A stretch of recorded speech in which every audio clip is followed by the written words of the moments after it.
നമസ്കാരം, Zion classics ടിവിയിലേക്ക് സ്വാഗതം. കർത്താവായ യേശുവേ, ഞങ്ങൾക്ക് ശക്തി തരണമേ. വൈറ്റ് ഹൗസ് സെക്രട്ടറിയുടെ പ്രാർത്ഥനാ ദൃശ്യങ്ങൾ വൈറൽ. മാധ്യമങ്ങളെ കാണുന്നതിന് മുൻപ് യേശുവിനോട് സഹായം തേടി white house press secretary Karoline Leavitt നടത്തുന്ന പ്രാർത്ഥനയുടെ ദൃശ്യങ്ങൾ വൈറൽ. വെള്ളിയാഴ്ച ഉച്ചകഴിഞ്ഞ് എക്സിൽ പോസ്റ്റ് ചെയ്ത വീഡിയോയിൽ പ്രസിഡന്റിന്റെ പ്രത്യേക സഹായിയും വൈറ്റ് ഹൗസ് കമ്മ്യൂണിക്കേഷൻ ഉപദേഷ്ടാവുമായ മാർഗോ മാർട്ടിനാണ് വൈറ്റ് ഹൗസിലെ നിർണായക ഉത്തരവാദിത്തമുള്ള കരോളിന്റെ വിശ്വാസ തീഷ്ണത സാക്ഷ്യപ്പെടുത്തുന്ന വീഡിയോ പങ്കുവച്ചത്. കർത്താവായ യേശുവേ, ദയവായി ഞങ്ങൾക്ക് ബലവും അറിവും ഞങ്ങളുടെ വാക്കുകൾ ഉച്ചരിക്കാനും ആത്മവിശ്വാസം പുലർത്താനുമുള്ള കഴിവ് നൽകണമേ. യേശുവിന്റെ നാമത്തിൽ ആമേൻ.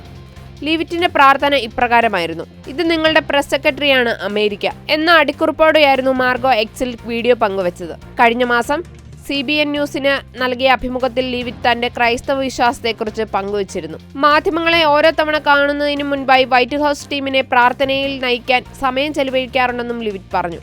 ആത്മവിശ്വാസത്തിനും വാക്കുകൾ, അറിവ് എന്നിവ വ്യക്തമാക്കാനുള്ള കഴിവിനും സംരക്ഷണത്തിനും വേണ്ടി അപേക്ഷിക്കാനുള്ള ഒരു നിമിഷമാണെന്ന് ഞാൻ കരുതുന്നു. ഞാൻ മാധ്യമങ്ങളെ കാണാൻ പോകുന്നതിന് മുൻപ് ചെയ്യുന്ന അവസാന കാര്യമാണിത്. പ്രാർത്ഥന തനിക്ക് ആത്മവിശ്വാസവും പകരുന്നുണ്ടെന്ന് ലീവിറ്റ് അഭിമുഖത്തിൽ പറഞ്ഞിരുന്നു. US ചരിത്രത്തിലെ ഏറ്റവും പ്രായം കുറഞ്ഞ വൈറ്റ് ഹൗസ് പ്രസ് സെക്രട്ടറിയാണ് 27-കാരിയായ ലീവിറ്റ്. പ്രസിഡന്റ് ട്രംപിന്റെ ആദ്യ ടേമിൽ ട്രെയിനിയായി വൈറ്റ് ഹൗസിൽ തന്റെ കരിയർ ആരംഭിച്ച കരോലിൻ പിന്നീട് മുൻ വൈറ്റ് ഹൗസ് പ്രസ് സെക്രട്ടറിയും ഇപ്പോൾ ഫോക്സ് ന്യൂസ് കോ-ഹോസ്റ്റുമായ കെയ്ലി മക് ഇനാനിയുടെ കീഴിൽ അസിസ്റ്റന്റ് പ്രസ് സെക്രട്ടറിയായി സ്റ്റാഫിൽ ചേർന്നു. ട്രംപിന്റെ രണ്ടാം ഊഴത്തിൽ വൈറ്റ് ഹൗസ് പ്രസ് സെക്രട്ടറിയായി നിയമിക്കപ്പെടുകയായിരുന്നു.